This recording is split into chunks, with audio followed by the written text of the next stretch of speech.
Yesterday afternoon, Cabinet met to discuss the current status of the Transtasman travel arrangements. As you'll be aware, the Government has been keeping a close eye on the situation across the Tasman. This watching brief means public health officials have been providing constant advice, including the measures taken by currently unaffected states in order to contain the spread of the current outbreaks. Yesterday was another record day for cases in New South Wales, and before our minds turn to the impact that has on travel, we want to acknowledge the impact it is having very directly on people's lives. Covid-19 is devastating, and so to the people of Australia, to the state premiers and to the Government, you have in us a friend who is willing a speedy recovery for your people, communities and the whole country. But there is no doubt that the movement of people can complicate recovery. Of the 136 new cases today in New South Wales, 53 were symptomatic in the community. Not all of them are linked to known cases. Cases have already cropped up linked to New South Wales in other Australian states. Quarantine-free travel from New South Wales, as you know, is paused. And New Zealand currently also has a pause in place with Victoria and South Australia, which means pauses now cover approximately half of Australia's entire population. We've acted with an abundance of caution at every turn, and we will continue to do so. Right now, we're deploying staff from Immigration New Zealand to Australian ports to check that all travellers to New Zealand have proof of a negative pre-departure test. This means every traveller will be stopped and checked before they can fly. This further step will provide an extra measure of confidence for New Zealanders and has been part of our approach to change and adapt to the ever-changing nature of COVID. And there is no doubt it has changed in recent months. Since we set up quarantine-free travel with Australia some months ago, more than 200,000 people have flown between our two countries. When we set up the traffic light system for Covid-19, it was based on what we knew at that time about variants that were present and how it was moving through countries and communities. But the Delta variant has materially changed the risk profile. We've seen that contact tracing alone is unable to get ahead of this variant and that restrictions are absolutely necessary to stamp it out. In the UK, the 7-day rolling average of daily cases to last weekend was more than 42,000. In the last 30 days, 99% of cases have been Delta. In Indonesia, the 7-day rolling average of new cases to last weekend was more than 48,000. Capacity for whole genome sequencing is limited there, but analysis suggests the Delta variant is widespread. Malaysia, South Africa and Fiji are also seeing concerning rates of infection, and Delta continues to be the dominant variant. In the view of our health officials, there is greater risk now from the Delta variant than there was when we opened the quarantine-free travel arrangement with Australia. It is the Government's duty to keep New Zealanders safe from COVID-19, and we continue to believe that the strongest health response is also the strongest economic response. This approach has served us well to date. So too is our willingness to adapt. COVID has changed, and so we must. It's on that basis that the Director-General of Health has recommended and Cabinet has agreed to suspend quarantine-free travel with Australia. From 11:59 p.m. tonight, Australians will no longer be able to enter New Zealand quarantine-free. This will be in place for at least the next 8 weeks. At that point, we will reassess our arrangements. For New Zealanders in Australia, we are absolutely committed to getting you home. For the next 7 days, we will have managed return flights for New Zealanders from all states and territories. Only New Zealand citizens and those ordinarily resident in New Zealand will be able to fly home. While we have set the return period to 7 days, if we have not met the demand for Kiwis to return in that time, we will work with the airlines to extend those flights for a few days till we have brought all those who intend to come home. There are 2 states where return will have extra conditions. As you know, anyone who has been in New South Wales in the last 14 days can only return to New Zealand via a flight from Sydney and will still have to go into managed isolation for 14 days. that requirement remains unchanged. Those who have been in Victoria must have proof of a negative pre-departure test and must immediately self-isolate upon return to New Zealand and return a negative day 3 test before ending their period of isolation. For everyone else, you can fly home provided you have evidence of a negative pre-departure test, which is our existing arrangement. Once we've exhausted the demand for Kiwis to return, then the suspension of travel will be fully implemented. That means all incoming travellers from Australia will need to have a spot in managed isolation. There is considerable pressure on our managed isolation facilities at the moment, and my strong urging to everyone is do not travel to Australia over the next 8 weeks. We'll also be updating our official travel advice to reflect this. Before I wrap up, I do want to speak briefly to what we'll be looking for when we come to reassess the suspension in 8 weeks' time. Firstly, we do want the bubble to resume. We remain committed to it, and when I spoke to Prime Minister Scott Morrison this morning, I conveyed this view directly, but it must be safe. In the lead up to reviewing the suspension, we'd need to be certain that the outbreak in New South Wales and wider Australia is contained, that any remaining cases are generally linked, that we don't see the large number of cases we're currently seeing in the community. We'd want to ensure that New Zealand's elimination strategy would not be at risk from resuming quarantine-free travel. We've always said that our response would evolve as the virus evolved. This is not a decision we have taken lightly, but it is, we believe, the right one.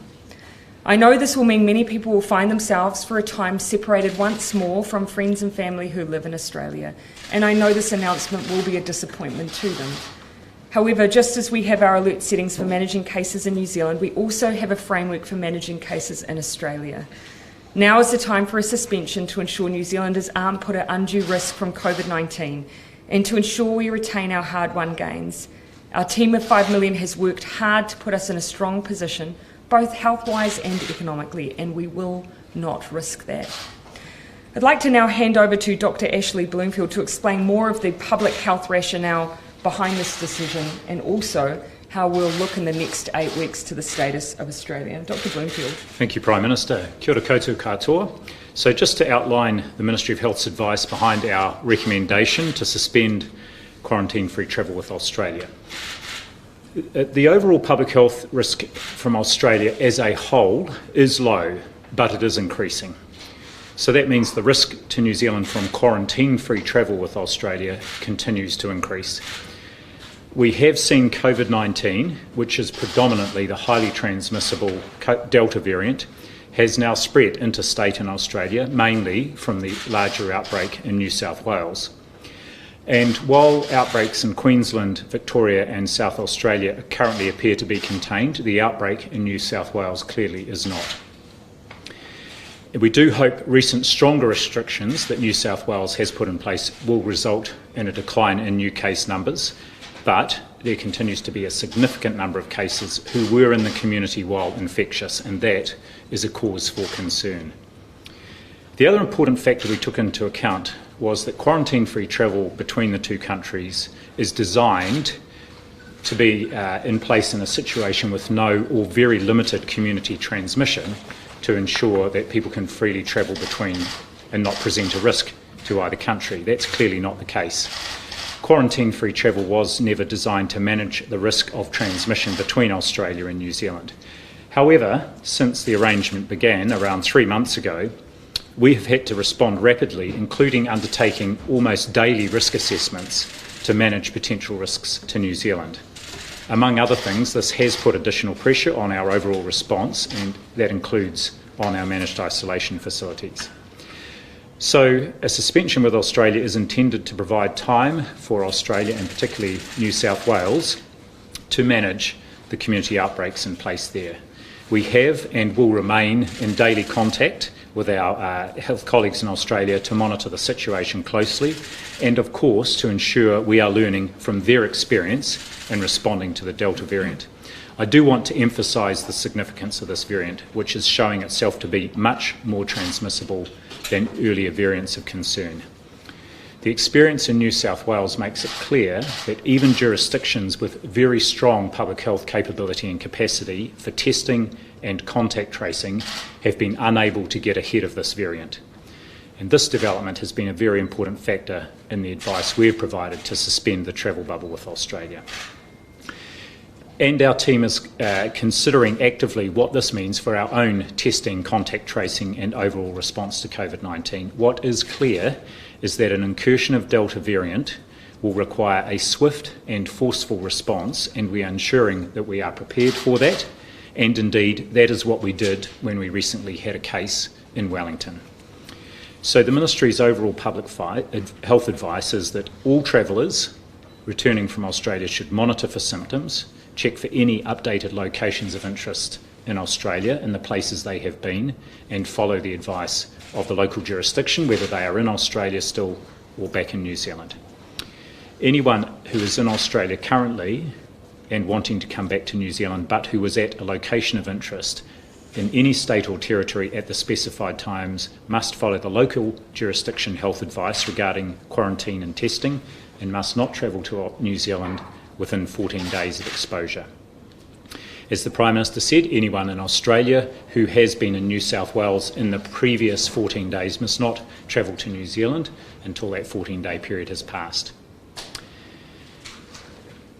Anyone in New Zealand who has been at any of the current locations of interest, or indeed newly identified locations of interest in any state or territory in the last 14 days at the specified times, should immediately self-isolate and contact Healthline for advice on testing, and there is a Section 70 notice under the Health Act in place that makes this a legal requirement.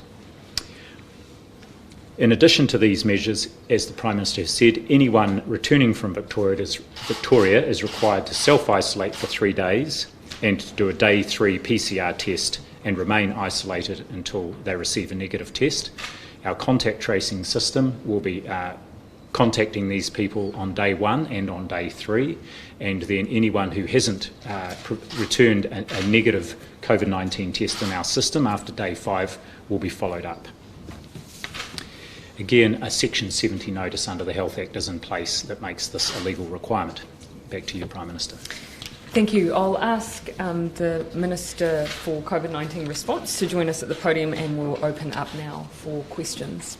Prime Minister, the fact that you're saying that people are now going to be at ports checking the ones actually had negative COVID tests, are you saying there's people who've been coming into the country haven't been checked properly and they may be putting us at risk? We've actually had comprehensive test checking at the airport to date. I've just been told travellers in Queensland right now are being told they cannot even check in unless they're producing that information. But we are making sure that we've got decent spread across the country, not just in some of those areas that have been considered higher risk. We have, over the course of the pause with some states, have some travellers trying to come into New Zealand who have been in states where they are not meant to be travelling from. And that does demonstrate to us that despite the best efforts of checking, we are picking those individuals up, but they do still pose risk. Do you have numbers on those that have been coming in from where they shouldn't be? My recollection is over 100. But again, we have picked them up. So that demonstrates the system has worked and the job there has been done, but it does still pose a risk. How do you pick them up? We identify them as having from their origin of travel. We identify them. In some cases, they end up in quarantine as a result. What are the forecasts for the number of people who will require MIQ spots, and how are you going to accommodate that? Well, of course, the only individuals at this stage who will need to go onto managed isolation are those from New South Wales, and so those individuals are already aware of that requirement. How many spots are you going to need for them? So just to be clear on that, there is no requirement being added here for quarantine. It's what we've already identified for travellers from New South Wales.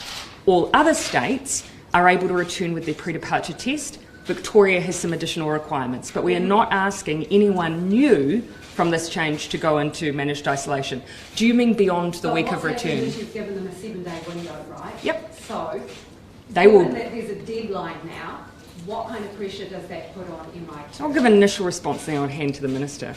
My strong message to every New Zealander who is in Australia right now, who has no intention of staying there long term, is come home. We're giving you 7 days so that we can clear the demand for any New Zealander who is currently in Australia and does not intend to stay. If you stay beyond that period of time, you will have to enter into the MIQ booking system with everyone else. And at that point, we cannot guarantee when you'll be able to get a voucher. So my message is come back now. If I just quickly run through the numbers, we know from our immigration data that around just over 20,000 New Zealanders, since the Trans-Tasman bubble was opened, just over 20,000 New Zealanders have travelled to Australia and have not returned back to New Zealand. The spread of that varies across states. By far the three biggest states which account for the vast bulk of that are Queensland, New South Wales and Victoria.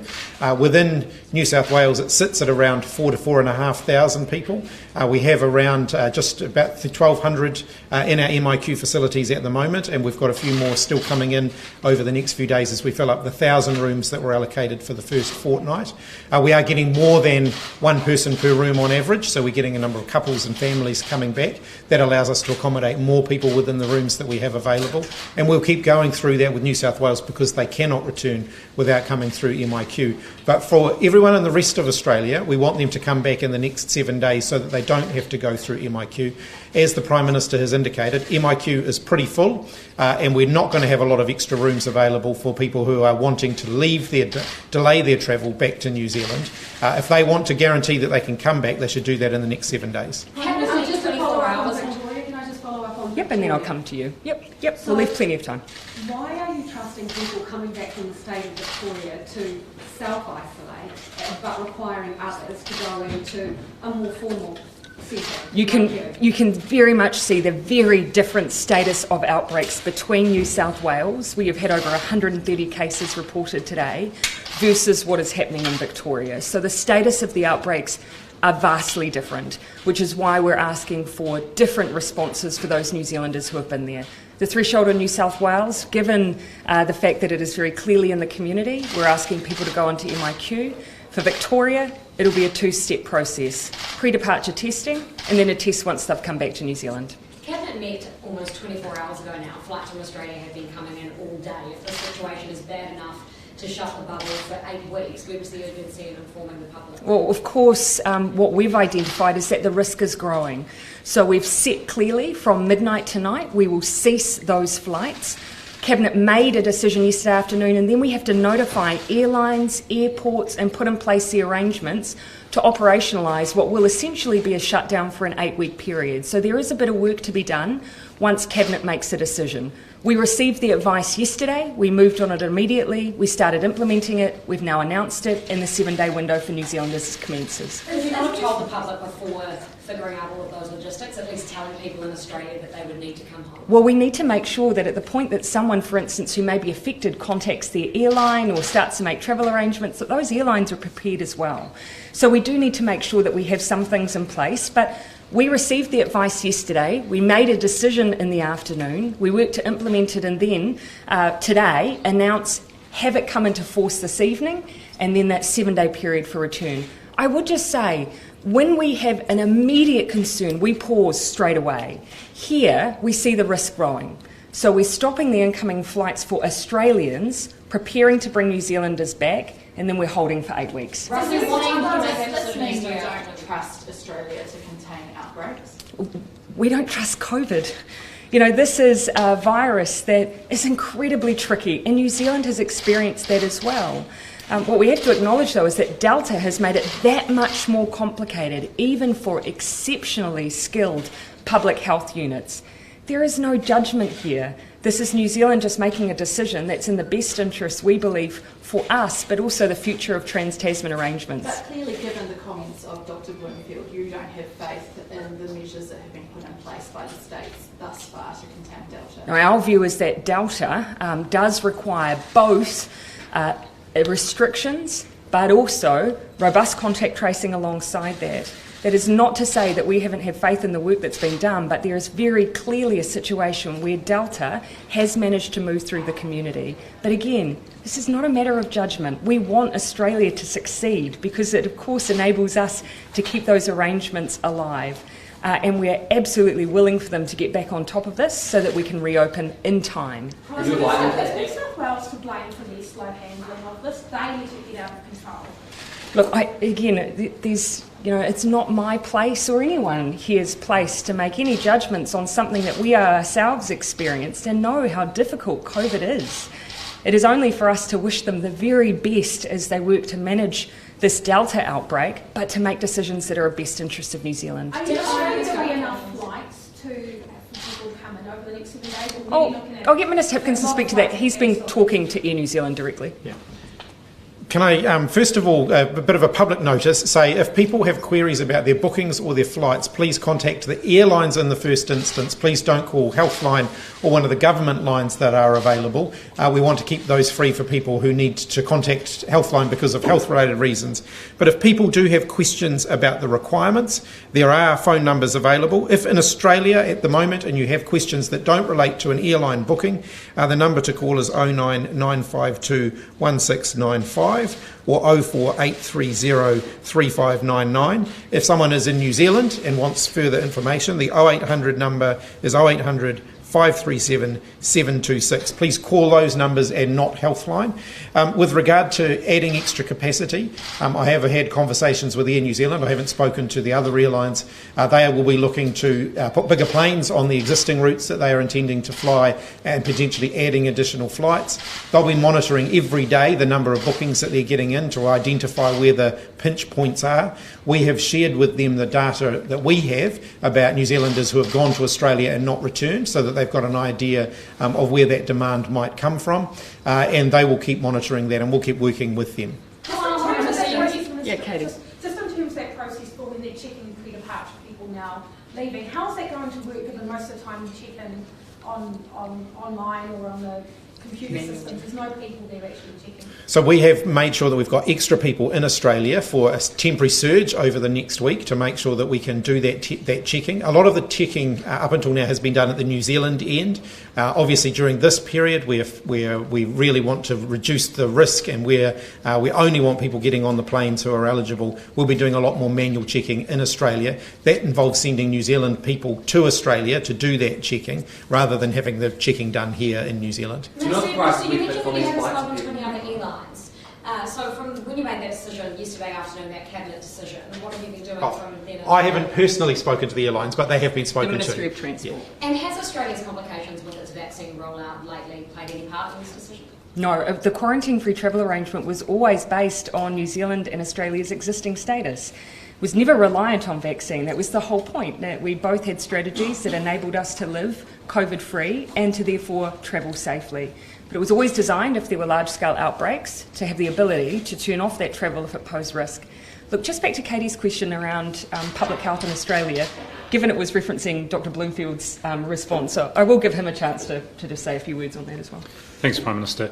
I mean, as I said, we've been in daily contact with our colleagues in Australia, and I dare say the relationship is excellent. That's both state and federal. This is a complex situation always to respond to, and you'll have seen different states in Australia taking different approaches, and in New South Wales in particular, they've had a real challenge with the Delta variant, and that's what's become obvious here is that despite having what I think many around the globe would have felt was one of the best contact tracing testing systems in the world, the Delta variant has been shown, and there's a large study from Guangdong that's provided this evidence, Guangdong in China, that actually instead of about a 6-day period when on average when people become infectious, it's down to 4 days, and when they are infectious, there's over 1,000 times the amount of virus that they're shedding. And so this has been, a rapidly evolving situation for our public health colleagues there to deal with.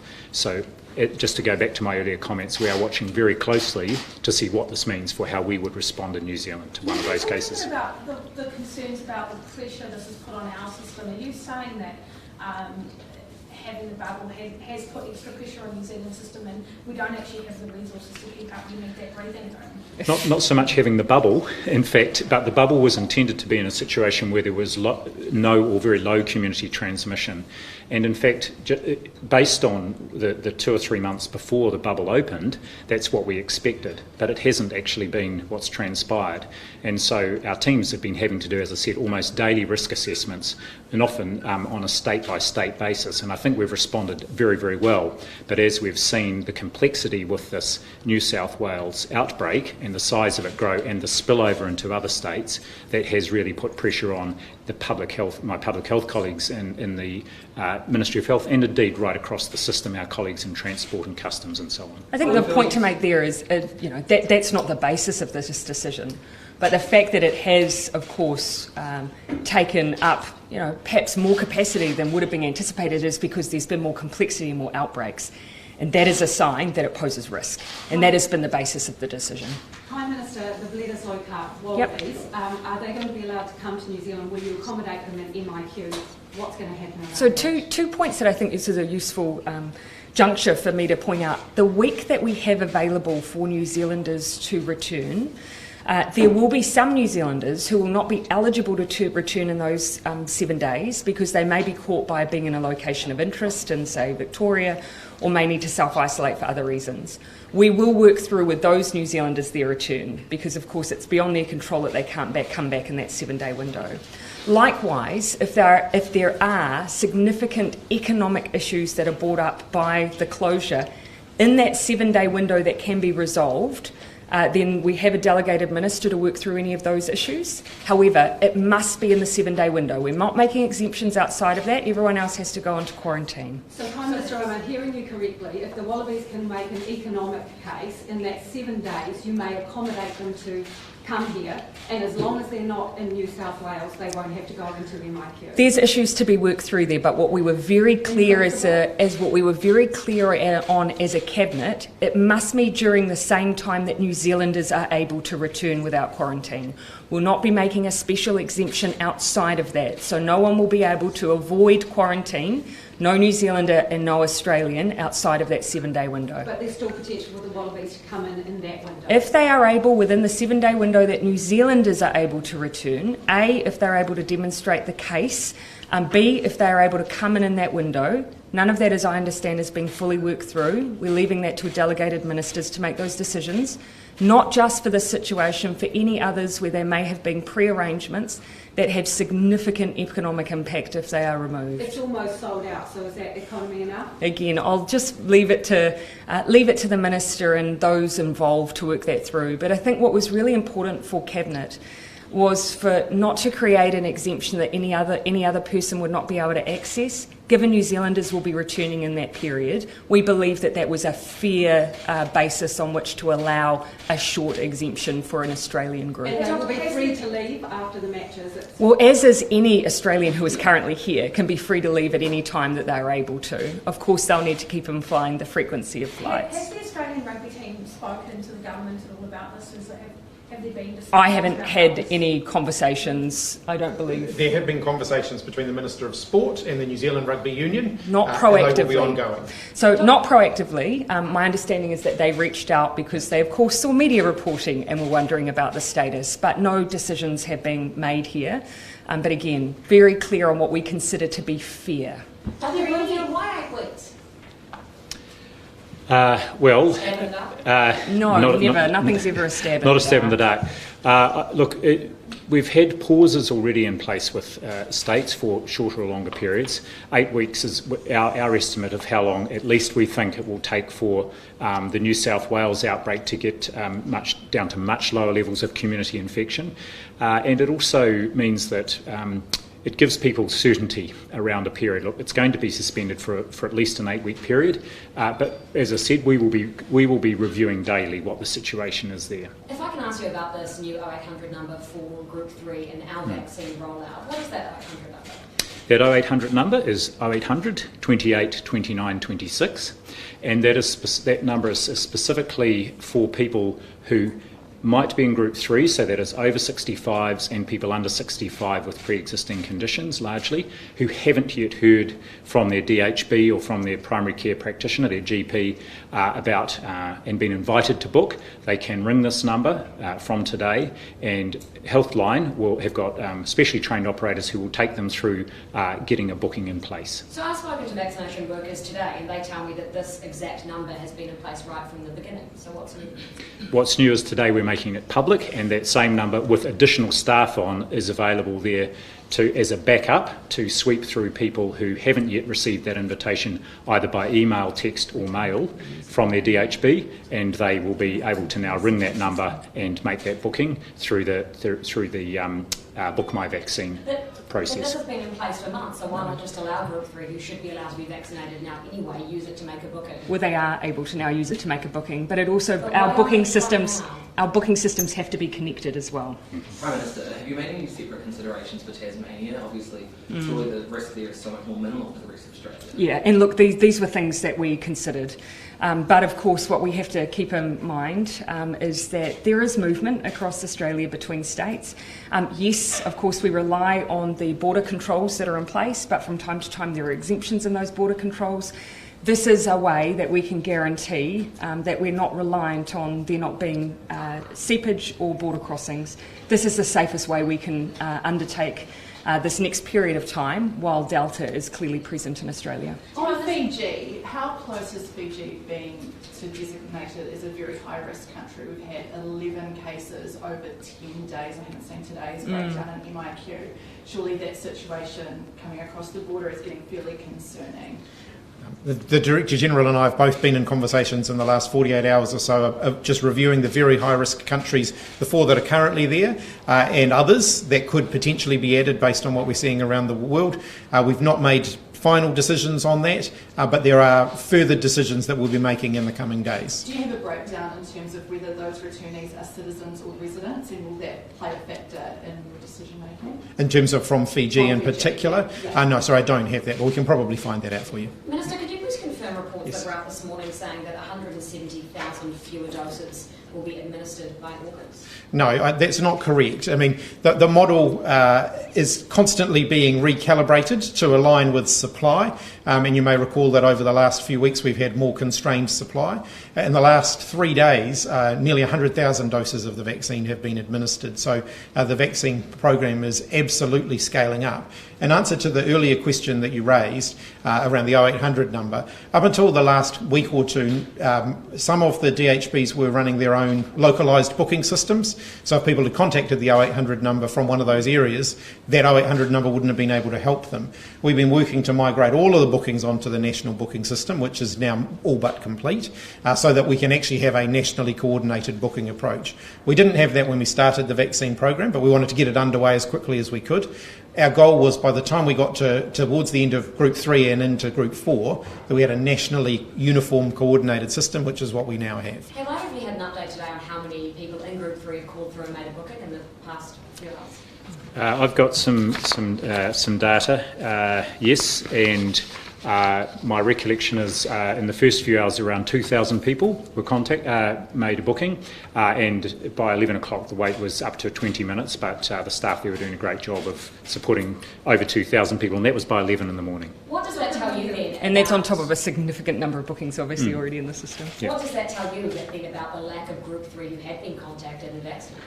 Well, we've actually been monitoring the district health boards over the last 2 weeks, and the vast majority of DHBs have sent out an invitation to all the people who are in the system, and there's no national list of Group 3, but between 85 and 90% of people in most DHBs are could either be contacted through us having their address details from their general practitioner, or through them having made contact with the health system elsewhere. But not everybody was in that, ever going to be in that invitation group, and so this is for those who may not have heard for some reason, and now there is an opportunity for anywhere in the country those people to call one number and they can be booked in through the Book My Vaccine. Keep in mind that in Group 3 there's over 1 million people. So keeping that in mind, and look, we expect that there'll be people in there who we just didn't have their up-to-date details. And people don't necessarily go to the doctor A regularly, or B check that they've left their current details when they do. So this is a backup to allow us to make sure people can get in line, book, and then be made available for a vaccine. Apologies, just one more matter of logistics on the 0800 number. I promise it's the last one. I've spoken to some people in the Group 3 today, people who were in their 70s, and when they called this morning, they were told that they needed a sort of code number from their GP, which they didn't have and didn't know they'd even need to hand. What's that about? My understanding is for the first 45 minutes, there was a need to update the script, and this was particularly for people who lived in the Wellington region.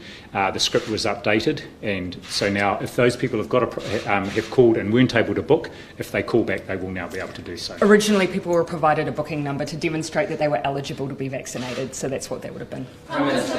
Yeah, I'll just start to wrap up if I can just get you to bring your questions to the fore. Yes. Prime Minister, we've had 3 fishing vessels at the ports carrying COVID on board. Will there be stricter restrictions to stop vessels like this coming into New Zealand and MIQ routes? Yeah, 2 things I'll say here. One, we've been very clear from the outset that when it comes to cargo crew, in order for New Zealand to maintain supply chain and in order to ensure that we still have shipping and shipping containers entering New Zealand and taking our export goods offshore, we need to make sure that we can continue to recrew. Otherwise, we run the risk that ships just will not come to New Zealand, and we have obligations there as well. So we do allow ships to come in. We have mechanisms to manage the risk there with anyone infected, and it's why we're being so strict on vaccine and infection control at our ports. When it comes to fishing crew, 2 different issues here. If a fishing crew is linked to New Zealand in some way, if they are processing in New Zealand, then of course we would treat them differently. If, however, they're a foreign flagged vessel that is fishing offshore New Zealand, has no connection to New Zealand, I'm asking for Crown law advice as to whether or not we can remove their ability to recrew from New Zealand, because I see no need for us to take unnecessary risk for a foreign vessel where there is no benefit to New Zealand whatsoever. I'm still awaiting that advice. I sought it about 7 days ago, but we're working through that issue. Prime Minister, full disclosure, 1 question for you and 1 for the Director General. For you, so given that there's this 2-month freeze on the Trans-Tasman bubble, what effect does that have on your timetable to make public some of your thoughts on broader border issues and relaxation of MIQ? No change. No change. We'll still be sticking to the timetable we've set around setting out that reconnection plan, bringing in the public health experts and advisors, particularly Professor David Skegg, to help share some of the advice we've been receiving.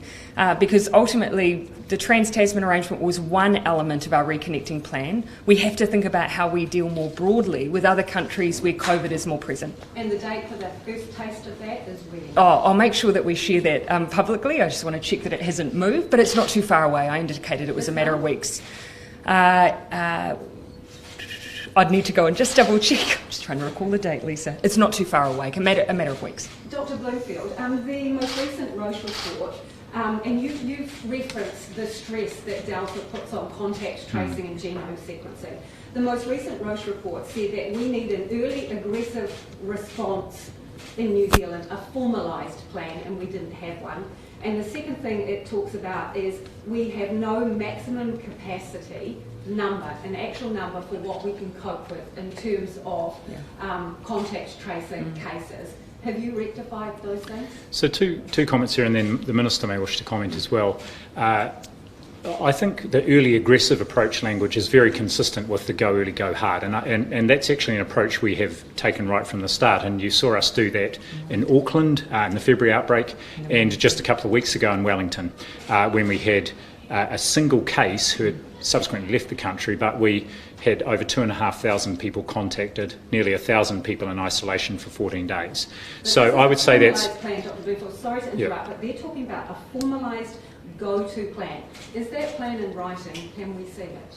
Well, I think our plan is what is clearly in place because it's what we execute every time we do get a case. We take a very rapid, early, aggressive response. The additional thing I would say is that we have, and especially we started to put this in place in February, and we did it again with this recent Wellington case, is to go much wider than we would have last August or early in the COVID pandemic, out to contacts of contacts. And I've just talked with my team yesterday about thinking, in light of the Delta variant, do we need to broaden that even further so that if we had a case, part of that early aggressive approach, and it's not something even that the Roche report anticipated even a couple of months ago, because it's evolving so quickly, is that we might go even further out immediately to contacts of contacts and then work our way in. I'm just going to bring in Minister Hipkins, because keep in mind the time frame of when that report was finished and what we've done since. I think if you look at it, of cases though, sorry, that you can say, can you give me a number right now, the maximum number of cases you can trace today? Lisa, one of the things is we've never operated on the assumption of just having a strict framework that says if X happens every single time we have an event, we build our response around the current variants, what the genome sequencing tells us about that case or its most likely origins, and then we cater our response accordingly. Wellington is an example. We went much harder than we would have with the Alpha variant, knowing it would be Delta, and that was the right thing to do. So we've always... the recommendation in here that you actually have a figure. No, that's not what I'm saying. I'm saying that we have always customised our response. So I'm responding to your idea that if we have something that's written down, that therefore becomes a solid guide. We have a framework. We've always used it. We've also used a customised approach depending on what we're dealing with. Can I say, it's really important that we have to be able to evolve based on what we know with each individual situation. If I go back to Dr. Verrill's report, which is what the report that you are referring to is based upon, that was based on the notion that for any particular positive case you might have 20 or 30 close contacts that you'd want to contact.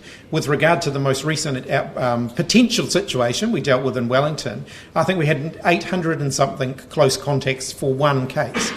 So we do need to be able to adapt and evolve depending on the situation. In Wellington, I think we showed that we can scale up the system fast, that some of the initial early stage issues we've had in previous responses we were managed to avoid. So we had our testing capacity ramped up within less than 24 hours. People were waiting 10 or 15 minutes to get a test. We didn't have the long queues of people to get a test. Our contact tracing system worked incredibly efficiently and smoothly to contact trace more people than they ever have before, for actually what was in the end not even a positive case because the person had already left the country. So desktop stress testing since this report. If you look at all of the hundreds of different scenarios that we could potentially deal with, yes, we try and identify those scenarios and have sort of draft plans for those. But regardless of how many draft plans you have, you're going to have to adapt. You're going to have to adapt and customise that plan to whatever the circumstances are in front of you. Lisa, just for fairness, I'm going to come over here. But one final thing I will say though is, as we've moved through, it has been abundantly clear to us that in some scenarios, if you're dealing with a variant that is potentially more transmissible, we've been very clear that if we need to use restrictions because contact tracing may not be sufficient, we will use those in tandem. And that does put us in a different place to sometimes other countries or other way of operating. Restrictions together with contact tracing gives you the best chance to get ahead. Yeah. Scott Morrison apologised yesterday for a sluggish rollout of the vaccine in Australia. Would you do the same in New Zealand? Oh, look, I base all of my comments on our situation, not relative to any other country. We've always said this is the year of the vaccine. In 3 days, we've delivered almost 100,000 doses. We're ramping up as we expected with the biggest delivery in July that we've had. And we are eternally grateful for the job vaccinators are doing with what will be the biggest and most historic vaccination campaign in New Zealand's history. So do you think the health ministry might drop the ball on getting ready for once vaccines aren't an issue? I understand that some places that are doing mass trainings, they're only getting underway now because they've not got some. We've trained 8,000 vaccinators ready to go, and they will continue to be brought on stream as we roll out our vaccine plan, which has always been designed to continually ramp up. And as you will have heard the Minister say, almost 100,000 vaccine doses delivered across 3 days. You can see that ramp up is now occurring. Look, I am going to... Sorry. We've had 45 minutes, and I think that's only fair that I start to wrap. Katie, I'll give you the last question. Has any work been done on the economic impact of this of losing tourists? You must know how much. Yes. If you don't mind, I will give that to you after, because I don't want to hazard my memory recalling the exact figures. But we also factored that alongside the potential impact of an outbreak here, which far outweighs the cost of any revenue loss from tourism. Will there be extra business support for tourism operators? Unfortunately not, which we've never done. all the way through, there's never been support specific to incoming tourism. But of course, we do hope to be in a position where we can get tourism back on track and the bubble back on track. Thank you, everyone.